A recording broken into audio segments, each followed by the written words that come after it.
Buongiorno e ben ritrovati con una nuova edizione del TG Flash di New Sicilia. In apertura Maxi Blitz antimafia tra Catania e Siracusa svela presunte infiltrazioni di Cosa Nostra nelle istituzioni. Tra i 19 arrestati un deputato regionale, un sindaco e 2 consiglieri comunali. È seguito anche un decreto di sequestro preventivo di aziende e beni per un valore di oltre 300.000 euro.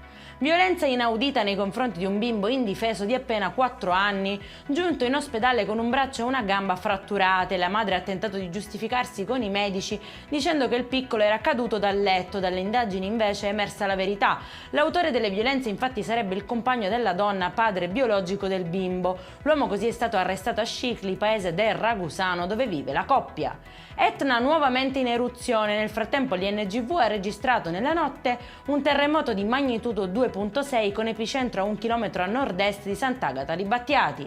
E ci spostiamo a Caltanissetta, dove la Guardia di Finanza ha sequestrato 16.000 prodotti di carnevale non sicuri che erano pronti per essere immessi sul mercato. Nel mirino un esercizio commerciale gestito da un cittadino asiatico. Scattano anche sanzioni fino a 25.000 euro. È in chiusura mentre Acireale con il suo carnevale nel secondo weekend ha registrato 20.000 presenze. Ad Agrigento una festa in maschera tra amici si stava trasformando in tragedia. 2 minorenni infatti sono stati portati in ospedale dopo aver bevuto troppi alcolici. Sfiorato il coma etilico, eseguite anche su di loro diverse lavande gastriche. Per questa edizione è tutto, prossimo appuntamento alle 19:30. Buona giornata.